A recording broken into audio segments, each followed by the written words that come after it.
तपस्याओं के रहस्य के श्रेष्ठ ज्ञाता कौन थे? उनकी तपस्या और तपस्याओं के फल और तपस्वियों का भोजन क्या था? बुद्ध बनने से पहले सिद्धार्थ गौतम ने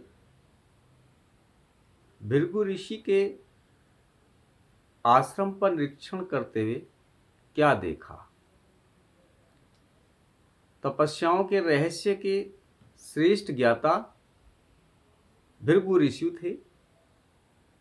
सिद्धार्थ गौतम आलार कलाम से भेंट करना चाहता था, इसलिए उसने राजगृह छोड़ दिया था। रास्ते में सिद्धार्थ गौतम ने भृगु ऋषि का आश्रम देखा और उसने आश्रम में प्रवेश किया। आश्रम के ब्राह्मण निवासी जंगल से लकड़ी चुनकर लाए थे। उनके हाथ तपस्या की अति आवश्यक वस्तुएं समीधा, पुष्प तथा कुश से भरे थे।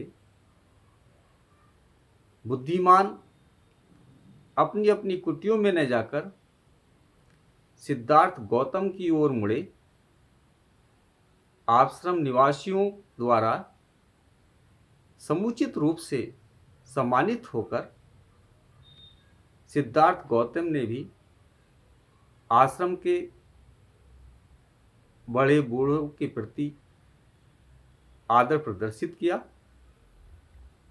उस मोक्षकामी बुद्धिमान ने उस स्वर्गकामी तपस्वियों का विचित्र विचित्र तपस्याओं का निरीक्षण करते हुए उस आश्रम को देखा। उस सुकोमल सन्यासी ने उस पवित्र वन में उन तपस्वी को वैसी नाना प्रकार की तपस्याएं करते हुए प्रथम बार देखा था। तपस्याओं के रहस्य के श्रेष्ठ ज्ञाता भृगु ब्राह्मण ने सिद्धार्थ गौतम को सभी प्रकार की तपस्याएं समझाई और प्रत्येक तपस्याओं का फल भी बताया। धर्मशास्त्रों के अनुसार तपस्वियों का भोजन है पानी से उत्पन्न बिना आग के किया पकाया गया भोजन,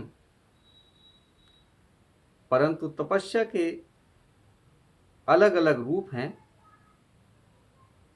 कुछ पक्षियों की भांति दाने चुगकर गुजारा करते हैं,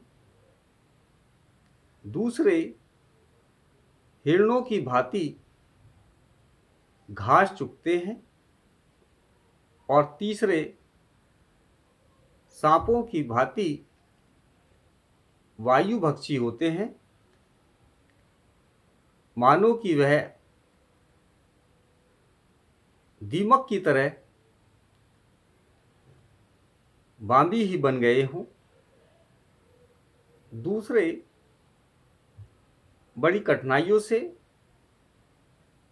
पत्थरों से अपने शरीर के लिए पोषण करते रहते हैं। दूसरे अपने दांतों से ही पीसकर अन्न खाते हैं। तीसरे दूसरों के लिए उबालते हैं और उनके लिए भाग्यवश जो कुछ थोड़ा बचा रहे उसी पर गुजारा करते हैं। बुद्ध चरित के श्लोक 15 व 16 से लिया गया है। कुछ दूसरे लगातार पानी में भीगी जटाओं से 2 बार अग्नि देवता को अर्घ्य अर्पण करते हैं। कुछ दूसरे मछलियों की तरह पानी में डूबे रहते हैं। उनके बदनों को कछुए नोच कर खाते हैं। कुछ समय तक इस प्रकार के तपस्या के कष्ट सहने से, अधिक कष्ट सहने से स्वर्ग, मध्यम कष्ट सहने से मृत्युलोक, वे अंत में सुख लाभ करते हैं। कहा गया है कि कष्ट सहन ही पुण्य का मूल है। बुद्ध चरित सर्ग श्लोक 17-18 में ये दिया गया है। जब गौतम ने सुना तो उसने उत्तर दिया, किसी भी ऐसे आश्रम को देखने का यह मेरा प्रथम अवसर है। मेरी समझ में तुम्हारा यह तपस्या क्रम नहीं आता। अभी तो मैं केवल इतना ही कह सकता हूँ कि आपकी यह निष्ठा स्वर्ग लाभ के लिए है, किंतु मेरी इच्छा तो यही है कि संसार के दुख का मूल कारण क्या है और उसके दूर करने का उपाय खोज निकाला जाए। क्या मैं अब आपसे विदा ले सकता हूँ? मैं सांख्य दर्शन का ज्ञान प्राप्त करना चाहता हूँ और योग विधि का भी अभ्यास करना चाहता हूँ और देखना चाहता हूँ कि क्या ये दोनों पद्धतियाँ मेरी समस्या के हल में किसी प्रकार सहायक हो सकती है। जब मैं सोचता हूँ कि मुझे आप लोगों से जो ऐसी निष्ठा से अपने पथ पर अग्रसर हो रहे हैं, जिन्होंने मेरे प्रति अपने सौहार्द का परिचय दिया है, विदा लेनी होगी तो मुझे बड़ा दुख होता है। वैसा ही दुख जैसा मुझे अपने सगे संबंधियों को छोड़ते समय हुआ था।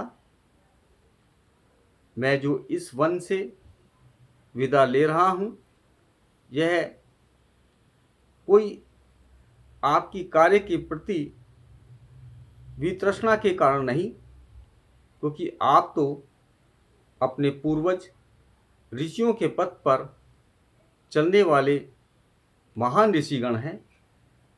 मैं मुनीर आलार कलाम के पास जाना चाहता हूँ, जो सुविज्ञ माना जाता है।